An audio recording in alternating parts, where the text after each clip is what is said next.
Andrei Kortunov is Director General in Russian Foreign Affairs Council. Thank you very much for coming to the conference, Energy Union's external dimension.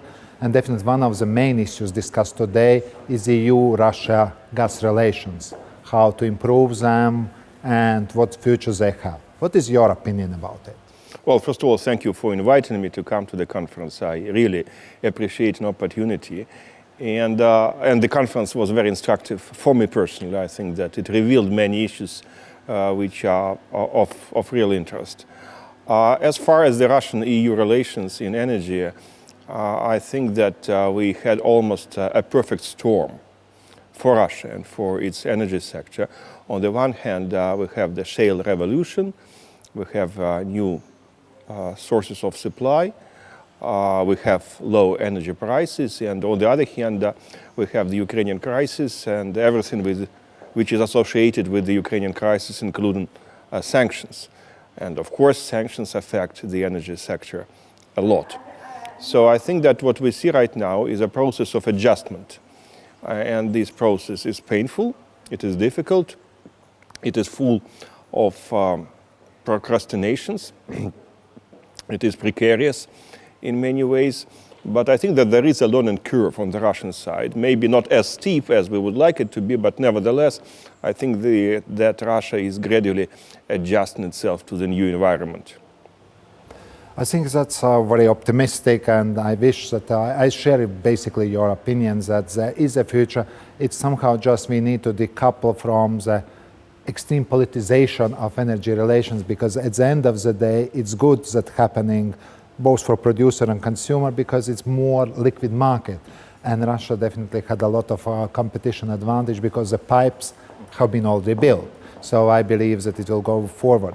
But do you see, you spoke about also more broader context of energy relations during the conference, that there is more international framework still needed to give more predictability in energy markets? Well, I think so. Look, Russia tried to shift its geographical priorities from Europe to Asia, and it tried to sell more gas to Asian markets. It didn't work the way it was anticipated in Moscow, because of course it is a very complicated issue. It takes years, it takes a lot of investment, but nevertheless, markets are likely to become more and more global, especially if we move gradually more to LNG markets. So they're likely to be global, which means that we need some global regulations.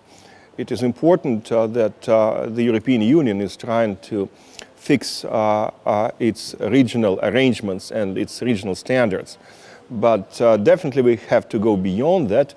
We should think about a global energy charter and about global rules of engagement. I think that will serve everybody's interests. It will probably help us to avoid these very volatile prices on gas, and would also allow us to be more strategic in our thinking about the future of energy. And then the issue was also raised in the conference, what is about gas future? Because of the climate change, there was a representative of the industry said, well, how we can invest for 35, 40 years if somebody says it's transitional fuel? How do you see it? Because Russia has been quite active and strong in Kyoto Protocol and also in Paris Agreement. And at the same time, Russia is big energy hydrocarbon producer. How to find the balance between these two, well, I would say, extremes? Well, it's a delicate balance, and of course, you have interests on both sides of this equation.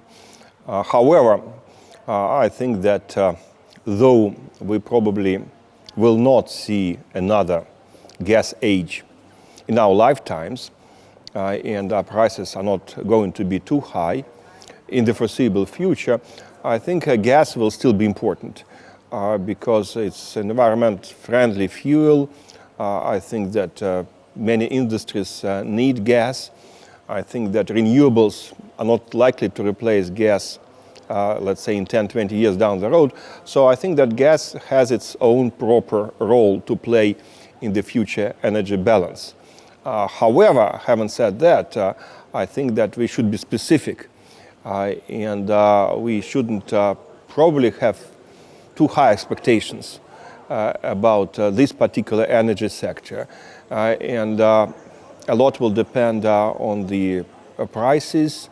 A lot will depend on the future of gas markets in regions other than Europe, and most importantly in Asia. We still don't know how much gas Asia will need, let's say, in 10 years from now or in 20 years from now.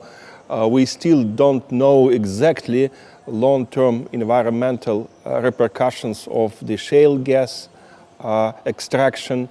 So there are many independent variables at play.